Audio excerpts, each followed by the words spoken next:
Listen, what? Oh, I don't know how to put this question. What type of food brings you the best memory of Barbados?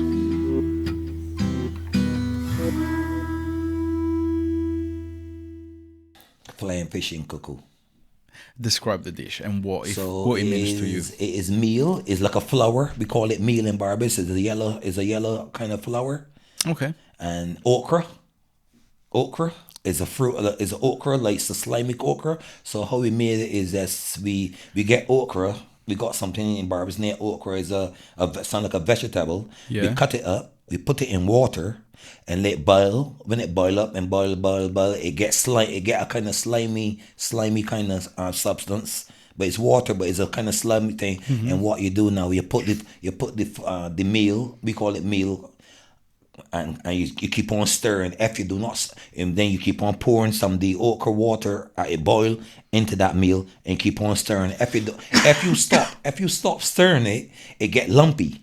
So you cannot stop. You Okay. get we got the wood spoons in Barbados. My mom used to use, and she would just put it in and just keep on stirring it all the time. Just add the okra on it and stir it till it come out to be like it is. It's not. How can I think?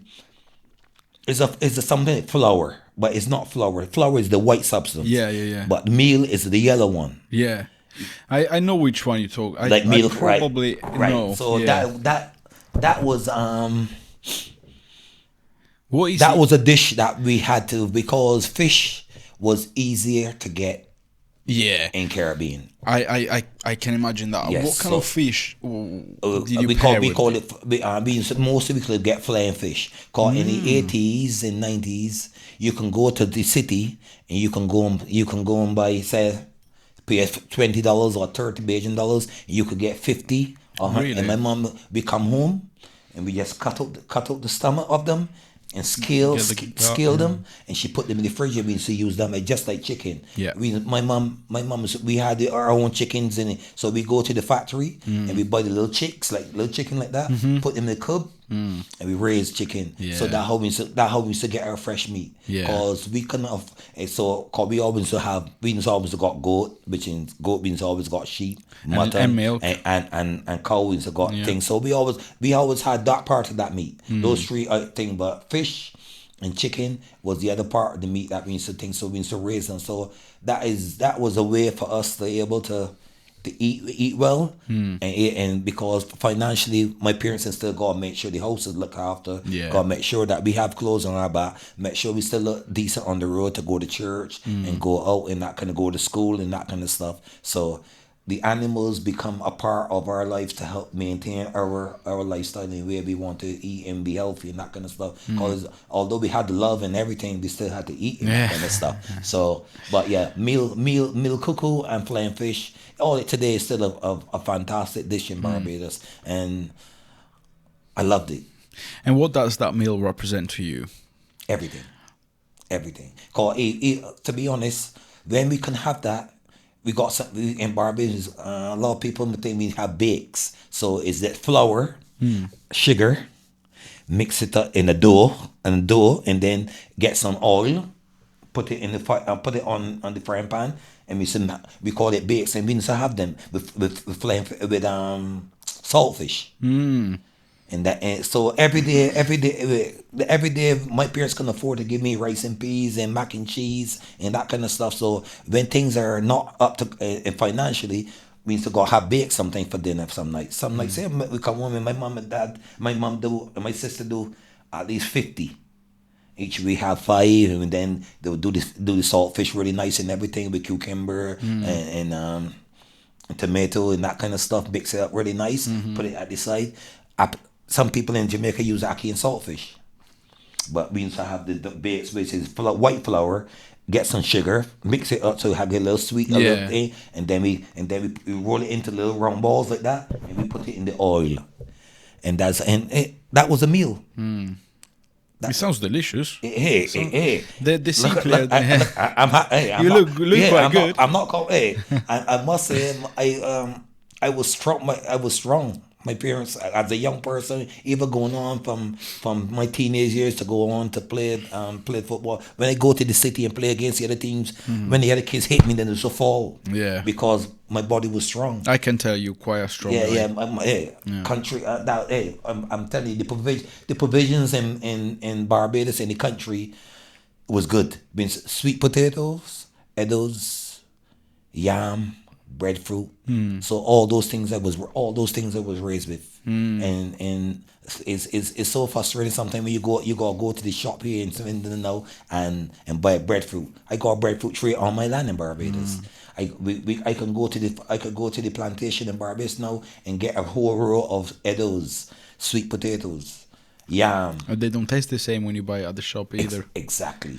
And is that dish that you mentioned earlier, is that your favorite, or do you have like a favorite absolute dish? Now, 21st, now in 2025, I kind of like my rice and peas and mac and cheese. Really? Yes, and my curry goat or even my chicken, baked chicken or something. Everyone talks about this curry goat. Even Pat told me about curry goat. I have never tried it, and I need to try it. Well, what I'll do for you, sir, I can like my Mrs. does it ring one of these days. When she do it, I'll call and I'll get you. I'll put some thing. Please. And I'll get you some. Yeah, you could go to the shop in Swindon. You get chopped up in small chunks. It takes long to boil. I mean to cook. It takes probably 3 hours. Yeah, I know. 3 or 4. But yeah, I'll let you taste. Now I'll when I get home I'll talk to her. Please. And see if I get you a little sample of it. Yeah. If you do it, I would appreciate it.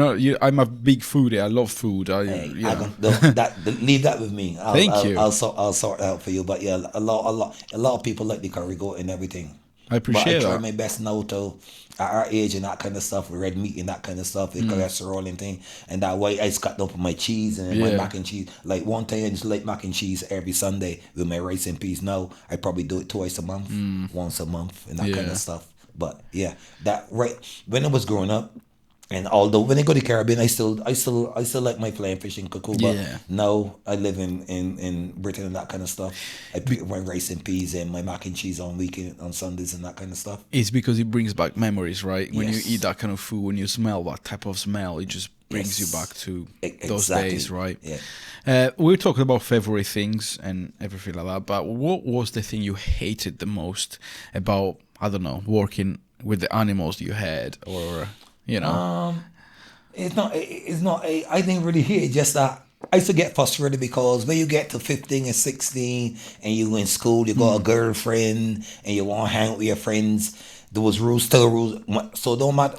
As my parents would tell me, once you live in this house, these are the rules. So some evenings when we like to hang out with a girlfriend or play a little football with my friends or go to the cinema, I had to balance it out because animals was very important to us. And it was a very part of our income. So at one time we had over 100 sheep. We had over 50 cows and over 10. All it now in Barbados we still have. Right now I went to Barbados in June. We still got about 25 cows at home. We still got over 30 sheep at home. So we still keep on the tradition that my parents and the values and parents give us all through the years. We still keep those things because you never know. Sometimes a bill may come up. Something may happen in the fridge. Something may happen in your house. You may not got the money to the end of the month. So those animals will come in to fit into those spaces when you need that extra money. You can go and sell a sheep. You can go and sell a cow. You can go and sell a goat. Or if you don't have some money to go to the supermarket, you can kill one of those animals and get the meat, save it for us to eat and that kind of stuff. So those things, although they were positive, sometimes I felt negative in a way. Cause if you got a girlfriend and you want to spend time with your girlfriend, you know that you got to be home because the animals got to go in and that kind of stuff. Yeah. And that's commitment, though. yes, I respect that. And that's the commitment my parents. Even like when I was 14, I had to wash my own clothes, and I didn't know nothing on machine. I didn't know nothing but washing machine and that kind of stuff. Which is like hand wash. So we got every weekend. You got a tub. And you put all the whites in one, let them soak first. Put breeze. We when Barbadians use something named breeze as a salt liquid. You pour all the whites and all the darks. Let the clothes soak for about half an hour first, and let the thing come out, and then colors. My mom said colors and arm. Them is the sweaty parts. So, and you gotta wash them twice. You gotta wash them twice. My mom teach me how to do that and that kind of stuff. And and when you cannot put them on the line till she see them. Oh, Yes. very So, rigorous. yes. So all the white clothes, cause when you get to secondary school in Barbados, you gotta wear white t-shirt Right. and trousers and that kind of stuff. So my mom said she to tell get the color, rub to make sure that no grime on ends on the Yeah. color or the arm. So all it and when you rub them, you put them. You change the water. You put them back in again. So rub them again, arms and everything. And before you can rinse them to put them on line, mom. She come and she observe, she look, yeah, you can put them on line now. So those kind of things, so when people talk about washing machine and that kind of stuff, They don't know anything about no, it, in I your didn't know opinion. nothing about washing. Hey, all they know when they go to Barbados on holiday, I still don't use the washing machine, man. Really? I don't. I And go, I wash them put my by hand. clothes in the same way. I still got that practice. I still wash all my clothes the same way by hand. You just unlocked a memory. Did you guys have this kind of like, it's like a big tub where you can like fill it up with water, and Yeah. on the side it had like a slope with like sort of like I wouldn't call them dents.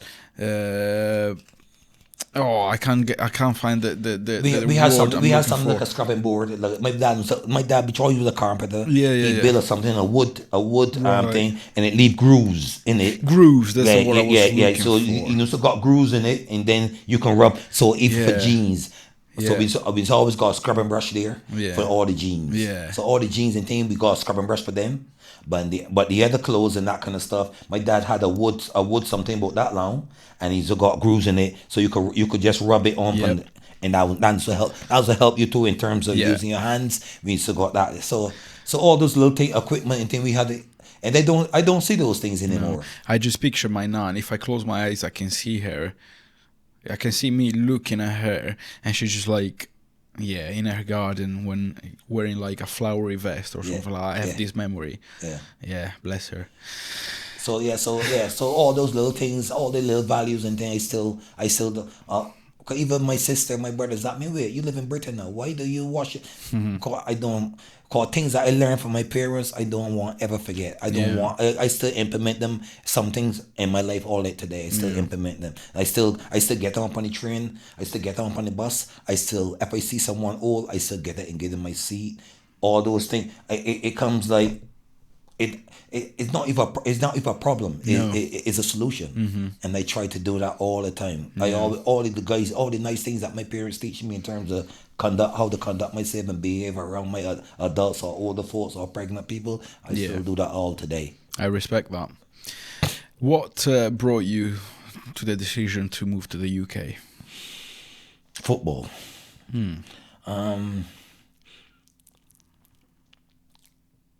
Football was all from the time I got to 11, 12 years old. As I tell you, being silly when they get away from home and go to school. I started to go to secondary school and thing. I started to mix around guys, smoking fags, smoking and doing a lot of rub, and just being silly on the bus, being rowdy and that kind of stuff. But because my dad was a manager of one of the cricket teams in my neighborhood, I used to play cricket. He wanted me to play cricket because cricket was somewhere you can get out of the country. Yeah, makes sense. Yeah, and so I started to play some cricket. I started to listen to my dad start play cricket. But my brother before me, was just older than me, that built my house, he used to play football. So when he used to go and play cricket, after cricket done, I used to go and watch him play football. And then I started to like it and that kind of stuff. I started to play because I tell when it was about 10, that I wasn't even playing football, but just playing cricket at school. And then by 11, we went to secondary school in Barbados. Starts at 11 years old. So I went to secondary school in the country too, but so like St. Andrew, St. Joseph, so just about 45 minutes away from my house. And being silly on the bus going to school in the morning, being silly at school in first form and second form, the headmaster get hold of the parents, had to come in for a meeting and that kind of stuff. The headmaster said that I'm okay and that kind of stuff, but I'm getting influenced by with kids that silly and that kind of stuff. I get a few lashes for that, and it was a change in my life. And not only that too, after that meeting, the games teacher at that school, Mr. Odwin, I can't thank him enough, and I say that sincerely. I can't thank him enough because I was silly, I was doing silly stuff, I was not engaging in school the way I should, and he one day we was doing he was the game teacher and he was doing some football. He said, Erskine, do you know that you're a very good footballer? Why don't you start taking things serious? Why you don't stop being silly?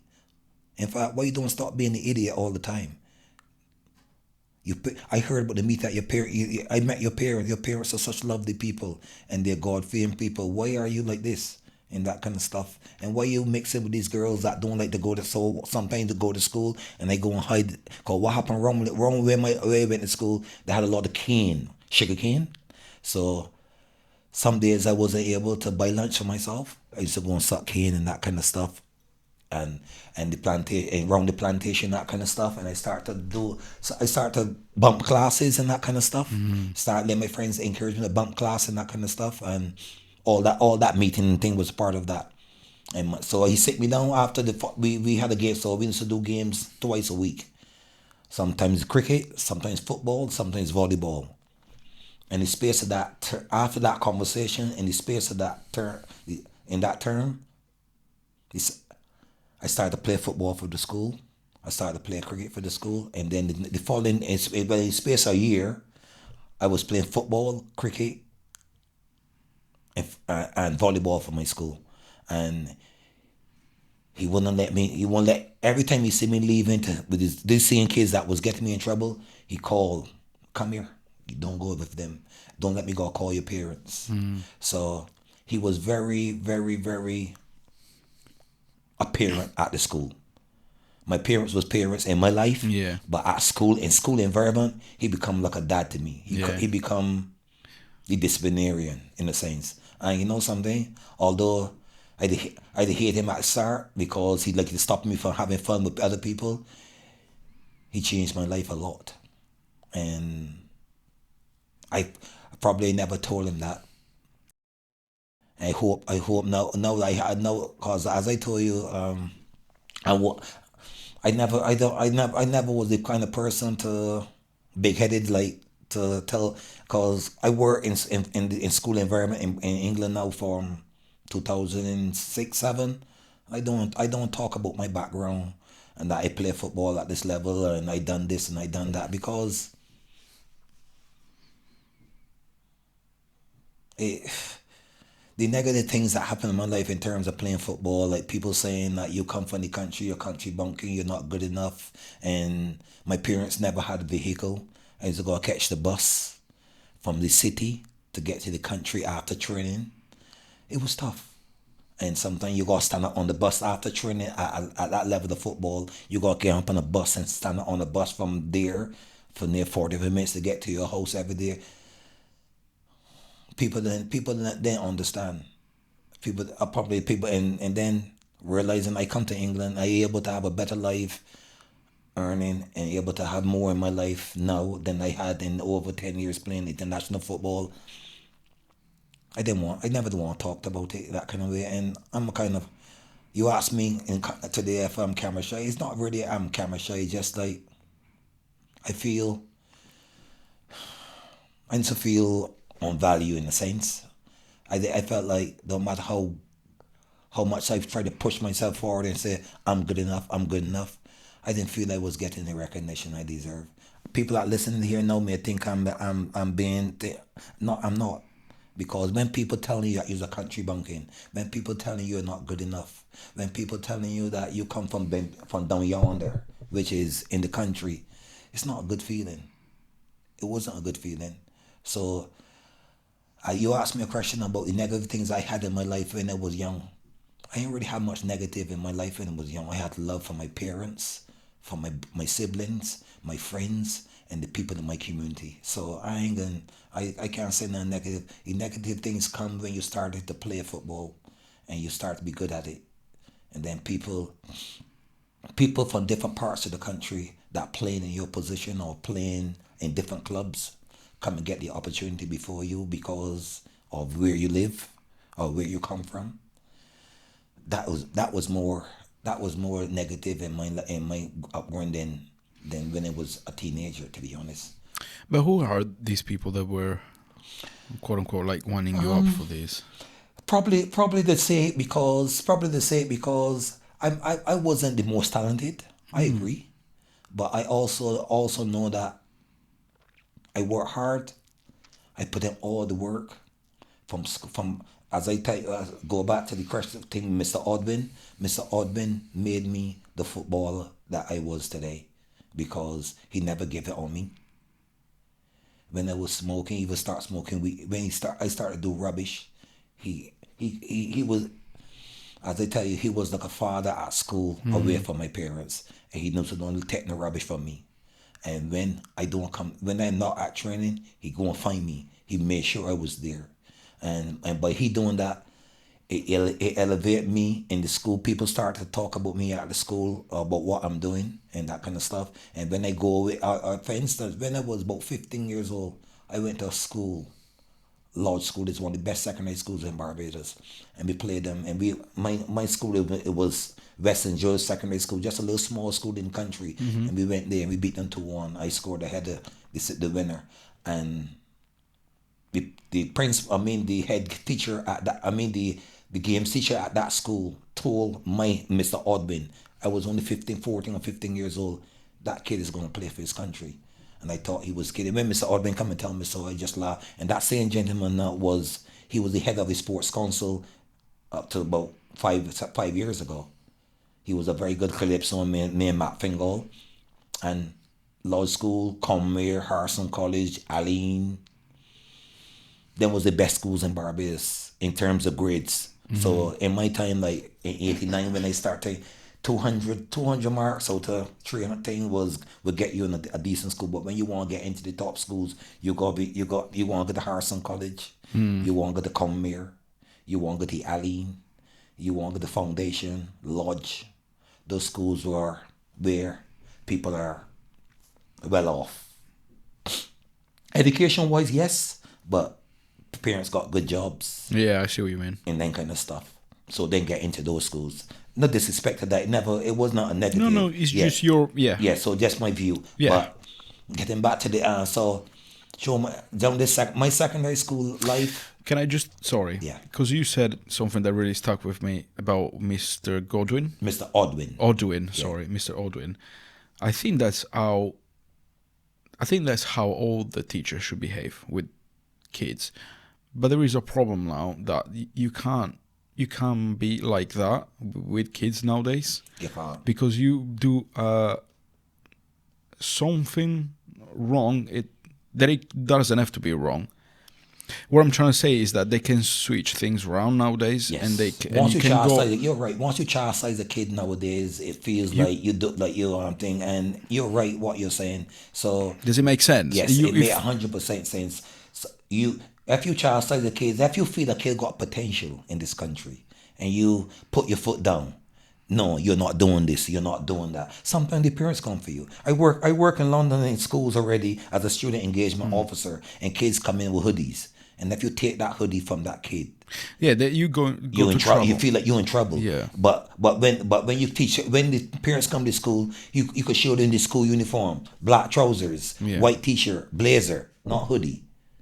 So, and then although you do that, sometimes it don't work. They got a lot of kids in this country now that going to school with hoodies on. When you should look smart in your white shirt and your trousers and your blazer and your tie and look smart.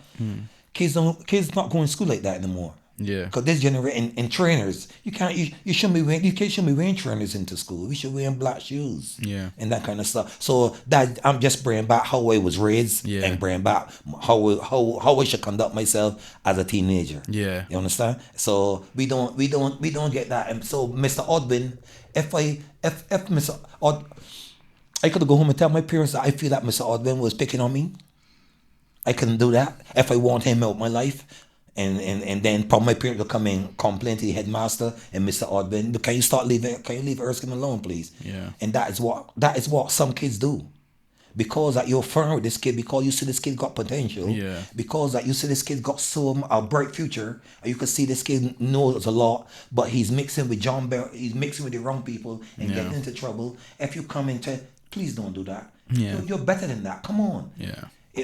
And then when they feel like when you feel like you're being a little strict, they go home and tell their parents. Yeah. And then their parents come to you like use the thing. All you're doing is caring. Yeah. All you seeing yourself. I'm not for the kids that I work with. I see myself in them. Yeah. I see how it was and how I was at their age, being silly. You're just trying to. I just trying to see if I can motivate them, if I can motivate them or try to make them more smoother. Yeah. Not because I trying to pick on them. Yeah. But some kids look at it that way. Yeah. Yeah, don't get me wrong. With what I said, I am totally, and everyone should be against, again, bullying kids or doing nasty things to them or anything like that. yeah. But what I was trying to say is that nowadays it's became too soft, 100%. too much, right? 100%. But I don't mind if nobody here seeing this here. Don't believe me. I think some of the kids are spoiled. Some of the kids are spoiled. Oh yeah, 100%. They're spoiled and they get away with a lot of things that they shouldn't. And parents got to watch. Have got to be careful with it because all they can do is bring shame to the family. I don't want it to happen, but if we don't chastise our kids, sometimes let them know, be the adults. You are the kids. Sometimes I stand to be corrected, but some parents can, yes, he could be a friend to your kid, but then shouldn't be in your business. Then should be the kids, we should be the parents. Yeah. We tell them what is required. We tell them what is required and the values. We tell them what they should wear, where they should go to school, how they should conduct themselves at school. Have some respect for the elders. Yeah. These are the values that these kids need that we are not having. And they feel that they could come to school and talk to me and you like we're not there. Yeah. We're here because we're here to help. And that's why I mentioned Mr. Odwin, because I do not think I would have played football for my country if Mr. Odwin wasn't in my life. You said earlier you haven't got Instagram or social media. I don't know if you have any other social media, but what I'm getting at is you obviously like football and you're passionate about football. Yeah. Now I am forgetting the name of this player.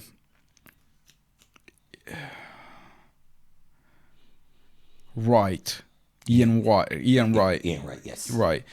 There is a video on, you saw it, where he turns around and he sees his old teacher. Hello, Ian. Long time no see. Mr. Pigden. You're alive. I'm alive, he says. How you doing? I can't believe it. Someone said you was dead. As you see, I'm very much in, and I'm so glad you've done so well with yourself. That is how we feel with Mr. Odwin. That is 100%. And know that, as I tell you, I never was thinking about doing a podcast or having a conversation about my life or nothing. I got a friend named Julian Garage, which is a good friend of mine. We worked together for about 10 years in schools, and he was in Barbados with me about 2 years ago. And he told me, Erskine, I would like to write a book on you. You got so much to offer. You got so much to say. And I just not shut him down. I just ignore it. And for this, I was heard about you want to talk to me about a couple months ago, and not I was putting it, but I didn't. Now I'm glad that I actually decided to do it, and now I hope Mr. Odwin, I hope he's still alive, and I hope he could see this, because I'm saying this now with the bottom of my heart. If Mr. Odwin is still there and he could see this, I would let him to know that I would never ever be just like how my parents raised me and give me all these values to be the person I am. Mr. Odwin was a very important person in terms of my sporting background, and the way that in my achievements in sport and my sporting background, because he was tough in terms of pushing me to where I should be. And as I could say this from the bottom of my heart that I don't think I would have played football for my country if it wasn't for Mr. Odbin. Well, let's do a little shout out. If people in Barbados are watching this right now, and you know Erskine and you know his family, or you know this Mr. Odwin, pass him this link, show him this video, show him that Erskine is doing alright and he became the man he is today, which I personally like so far. Yeah. Mr. Odbin, he was great, man. He was disciplined. He was strict. He was everything that I didn't need at that time in my life. How a person can change your life, huh? Although my parents was everything to me, and my parents is still everything to me, and I miss them every day. But on that part of my life in that school time between 89 and 94, he was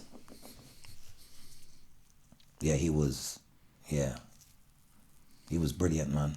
I can't say a bad word about him. And now that I have done this here, I hope next time I go back to Barbados I'll go and look for him, because he was very, very important in my life, from the time I was 11, 12 to about 16, 17. Because by 19 I was playing international football. So he changed a lot of dynamics in my life. I didn't, cause I started to smoke, I started to hang out with the wrong people, I started to go, hiding. Well, not in front of my parents, as I tell you, when you do certain things that you don't want, no shame on the family, you do it behind the back. But in the school environment, he was there for me all the time. He made sure I get the training, he made sure I get the games, he made sure I give my best and that kind of stuff. And he was on me, make sure I get my education, that kind of stuff, make sure that I able to read and write, and I able to look after myself in the outer world and that kind of stuff. So I can't thank him enough, to be honest. I can't. I got another maths teacher named Mr. Holder. That was very good to me too. A good few teachers that I remember all the names, but I got Mr. Holder, I can remember Mr. Holder, Mr. Graves, Steve Graves. So I got a few teachers that along the way that were very good to me and helped me through my school life and that kind of stuff. So I would like to shout out to them. That's really great. Let's 1 minute of break, and we will be back in a second. We're back. Yeah. I wanted to ask you, what's your story behind football? Tell us your story about football. I started, as I told you, started from my secondary school, West St. George Secondary School. Then after my school football started to develop and get really well, and I started to do really well at school level. I went back to my neighborhood in St. Andrew, right till we come from St. Andrew. I got a gentleman named John Clark, live in New York, probably 40 years now, but and that time, about when I was about 14, 15, much of the kids from the country wasn't able to go and compete with the other teams in the city. So he created this team named John Clark. His name was John Clark Raiders. So it was all of us, my age group, say from 13 to 15. He started to get me to go. We started training home in our neighborhood, and then we used to go up to the Garrison. They got a place in Barbados near the Garrison, Savannah, where the horse racing does be in the city. But in that time, they used to call it the Bico tournament. So Bico, the ice cream, they used to sponsor all the youth football in Barbados at that time. So you would play on the 11s, on the 12s, on the 13s, on 4 up to on the 18s. So that's how I started to play competitively away from school environment. We started to play within the Football Association in Barbados. How did you end up playing for the national team? Through playing with this team, the same John Clark. We used to compete against all the other youth teams in Barbados. So when I got up to say 16, 17, we was playing against graduates and all the best youth teams in Barbados. We used to know sometimes you come on, sometimes we do well, sometimes we don't. But me, another guy named Sherwin Mullins, probably one of my best friends, he went on and he get 5 certificates, and he went up went to the States and play football in the States. He get football scholarship. And he went to Connecticut University, so he still live in Connecticut all today. But it was at that time, me, him, a guy named William Bradshaw and Roger Smith, about 6 of us was good enough to play on the 18, on the 19 level. We went to trials. So after the tournament finished, when the Barbados on the 19 team was going to pick Adrian Donovan, he was the coach at that time. About 5 of us went from my neighborhood, went to trials. So we used to go to trials at the stadium. It got about 40 kids of on the say 18. It can't be 19. So between 17, 18. And so you go there for about a month, train 2 or 3 times a week, and then they cut it down to 22. And I was lucky that I was one of the 22 that got picked. Me and three of my young teammates never made it. So me and Sherry Mullen, me and he got in, and that's how it started on the 19. So in 1986, I was 18. I played on the 19, on the 23 in the space of 12 months in the senior level. So in space of 12 months to 18 months, I moved from on the 19, on the 23, and then went to the senior team. I was only training with the senior team, but I wasn't actually in the senior team by that time. They still had the established players and thing, but I was able to go and train with them to get the experience and that kind of stuff.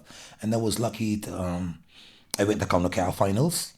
So the CONCACAF is from Mexico, all the Caribbean countries like Trinidad, Jamaica, Antigua, St. Lucia, Suriname. So all the Caribbean countries in CONCACAF, and it was a 10 country tournament. It was held in Trinidad, and that was 1986. It was it was CONCACAF. It was the CONCACAF, and I still got a picture of the team that I played in that time, and I started as a midfield player. Yeah, I was gonna say what position you played. I played international football. Most of my caps was at centre back. All right. But when I went into on the 19 team, I played in centre mid. I was a defensive kind of centre mid player, like a CDM. Yeah. So I protect the back four. Yeah. Let the other guys go and play, and when the ball break, I sweep up behind. So like a Gattuso of the Italy team. Right. Yeah. So that was my role on the 19, and we played 4 games. We lost 2, won 1, I won 2, and we did really well. And that was the start of my international thing. But during that time, it was a lot of setbacks also, because sometimes you do well and you thought you're in the team, you don't play. I went to about 5 countries before you ever get a play at senior level. So I went to about 5 countries and sit on the bench and then get a kick. But at least you get the experience of being there was important. It was invaluable. I have no negative things to say about the football or nothing like that, because that's not the way I am. I'm honored to actually put on the national colors. Yeah. I'm honored to stand up and listen to my national anthem. So them are things that is important to me. That must have been a great emotional moment, right? Exactly. So when you go to like place like Mexico, you go to Trinidad, Jamaica, and those places, and you look up, you see 40,000-50,000 people. If you don't want to play, if you don't want to play football, you shouldn't be there. So I never let the countries or nothing. I knew who I am and where I come from. And another thing that was important to help me at that level of football also was my upbringing. One, the food I used to get when I was growing up, I was a strong, and plus I live 5 minutes from the beach, from the Atlantic Ocean. So I used to go to the beach all the time.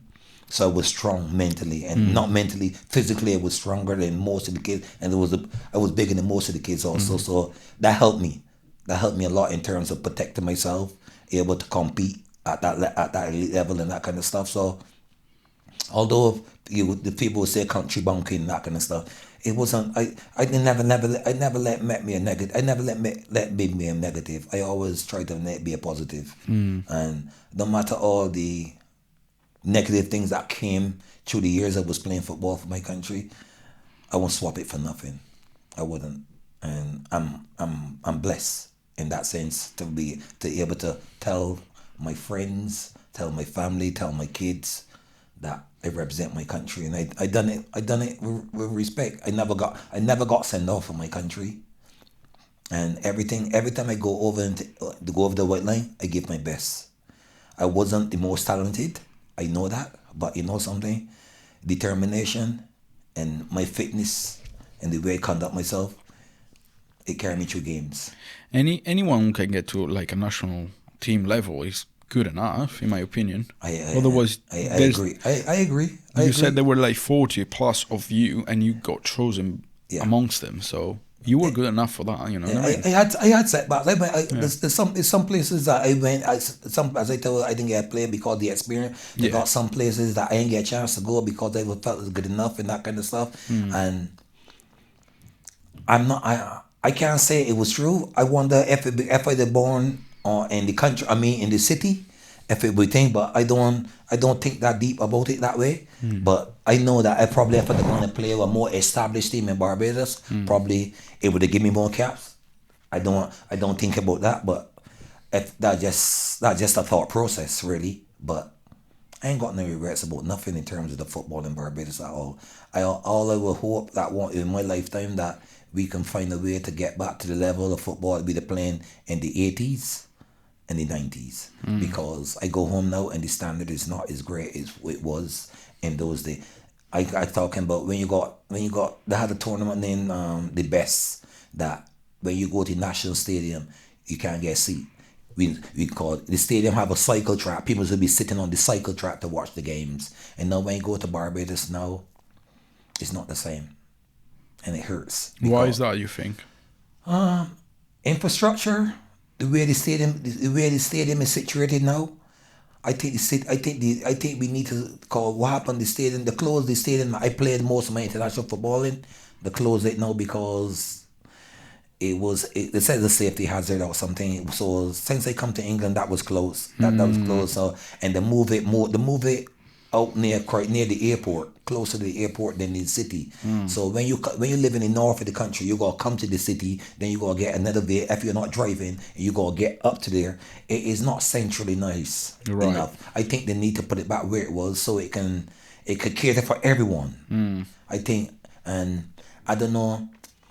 And they are, and as I told you, when most of the young people in 1991 that had to go to the army, the best tennis players, the best footballers, the best boxers, and that kind of stuff was enrolled in the sports program there, the Barbados Defence Force sports program. That was so valuable. That was so instrumental in football in Barbados and sports in general. And now they stopped that. I think the standard have dropped because with that Defence Force team, we was able to train. And by we was training every day, we was able to elevate the standard of football because most of the teams want to beat us. So if you want to beat us, you gotta come up to our level. And I think it was bringing the value and the anything of the football in Barbados. And now they scrapped it in Barbados, probably finance. I'm not sure. It happened since I was living here in England, so I'm not sure why the reason this thing. But I think that dilute the standard of football in Barbados a lot. Makes sense. Yeah. If you go challengers and exactly and competition, you have to be you constantly have to train and be better and be better. Yeah, and then times Wales and Paradise and Goyle and Notre Dame's and that kind of stuff. The standard of football was very, very, very good. It was very, very good, and because people, I would call it envy because that we was the kids that we was the thing that was thing for the Defence Force. We was put in the Defence Force because our age, one, and two, because they felt that we were the future to help all the different sports in Barbados, the boxing, the tennis, and the football, and probably that they felt that we probably were able to elevate ourselves to international national football. They put us in there, and when they done that, it helped us in terms of discipline, the respect, how to conduct ourselves, and not being in the army. You have to be clean shaved. You have to be able to make it. You go. So those kind of things come into it too, also, and it really made us a lot more rounded in that kind of stuff. And I think it was a very good initiative that they done that time, to be honest. And I hope that financially that we can get back to that position. The government can look at it again and see what they can do in terms of getting something like that involved. If it do, I can guarantee it will probably help the standard of sport in Barbados also.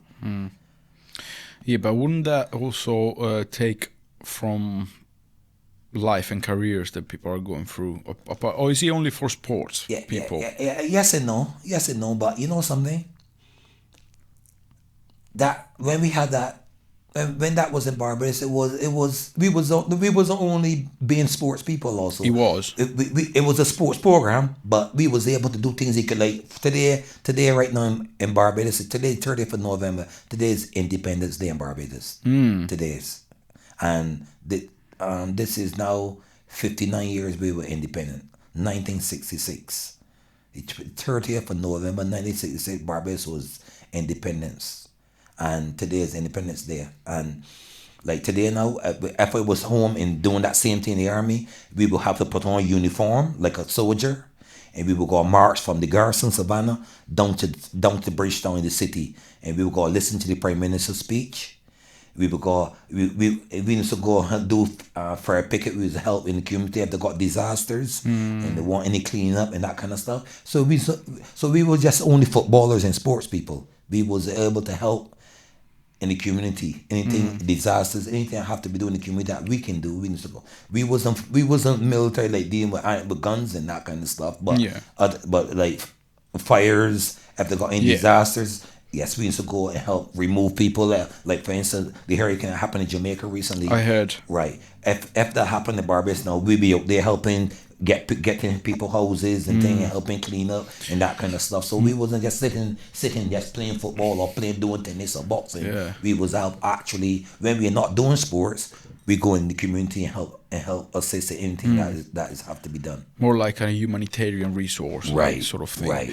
And did you enjoy that? Was it 1 year of 4 years? 4 years of Yeah. Like is it? So I went in 91. I came out. Between 1991 I went in and I came out in 94. Did you enjoy those 4 years? Some of the best days of my life. Yes, and after 12 months, I was given the captain of the Barbados Defence Force. So that's something that I could cherish. Yeah. So and I met I got friends all it know that we still correspond together and that kind of stuff. We went through a lot together for 4 years. We went a lot together. We lost a lot together. But the Defence Force helped me. It really helped me in terms of how to conduct myself and how to cook, how to run a home, and how to be a father also. It just like my parents. It gave me a lot of values and a lot of respect for myself and others also.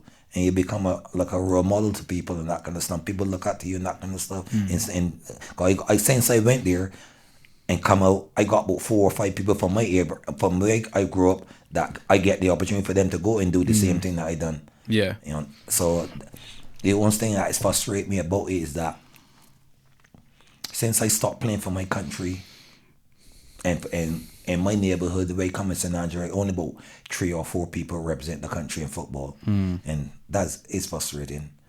And I'm not saying that they're good enough to play for their country. I'm saying that the infrastructure there is not as great to give them that opportunity. I think we need more opportunities in that area to go in terms of the transport to get in and out of the country and the city, and also the buses, transportation to get into the city to compete against the best teams. Yeah, makes sense. Yeah, but St. Andrew Lions is making me proud because, as I said, I've helped support, I've helped look after the St. Andrew Lions, and now they're going back in 2025, 26. They'll be playing back in the Premiership in Barbados, and I feel really blessed with that because that's where I come from. It gives me joy. Because they only got 10 Premiership teams in Barbados, and 2 come from the north, and St. Andrew Lions is one. So sometimes I find myself up at 10, 11, 12, and 1 o'clock per night watching the games on YouTube from Barbados and that kind of stuff. So I'm proud. I'm proud to be a Bajan one. I'm proud that where I come from, and I can sit here and say that I won't swap St. Andrew for nowhere else in Barbados. I can tell it makes you happy. You just smile. Yeah, I love. I'm not. I have no regrets. As I tell them, I'm from Barbados. I'm Bajan, and I wouldn't live in a place else in Barbados but St. Andrew. I wouldn't. I know everywhere but St. Andrew. When I go there, People come over and say hi. I feel so proud in everything. People still remember me. I live in Britain now, nearly 26 years, and I still go there. People still remember me and still come up and say hi and thing. It blessed my heart, to be honest. So, although I had negative feelings in my football career at international level, I had some good times, and by doing that, it still keeps me rounded and grounded to see that if I can do it, you can. Yeah, that's great. I have one last question for you before we wrap this up. What would you suggest to someone that is looking to change their life and move to another country for any reason? I would say follow your heart. If you feel in your heart that first thing you have to remember that when you're in Rome, you gotta do as the Romans do. So in other words, I mean, if you come to other country, when you leave your country to come to some other country, you have to respect the values. Remember the values, the way the people conduct themselves, the way the people live, and try to fit in, and try and just be you. Just be you, but do not go to try to change how other people live. Because as I said, when I first come to Britain, every morning when I see people on the street, I say good morning, because that's how it was when I was growing up in Barbados. I say it's morning to people. People look at me like I'm crazy. So not in a bad way, but just because growing up in Barbados and you pass your neighborhood, you good morning, good morning, good morning. It's not that way here. So all I can say to anybody that decide to come to Britain or go to the USA or go anywhere, just be you. Just be you. Have some respect. Look after yourself, and whatever you want to do in life, you can. You just gotta put your foot forward and do it. If you do, as my parents all the time, if you do something, do it good or don't do it at all. Don't try nothing if you don't want to. If anything you do something, put 100% into it, and don't matter what happen, at least you do it. So I would advise anybody that want to come to Britain. If they want to, I done it, and I'm happy. I ain't got no regrets. If you want to, you can. That's brilliant. Thank you so much, Erskine. It's been a roller coaster of emotion. We've been up and down and then up and down. Yeah. But your story is quite amazing. I'm sure there's so much more behind it. You just are a reserved person. I'm just a very reserved person. I appreciate you doing that today. You doing this today, though. I really do appreciate it. You're welcome, man. Thank you for being here. I'm glad that I take this lead. I'll do it again. So I thank you also. No, I thank you for being here, and I'm glad you're enjoying it. I did. I really hope maybe I can have you another time. We'll see. But whenever, just let me know. Thank you, everyone. See you next time.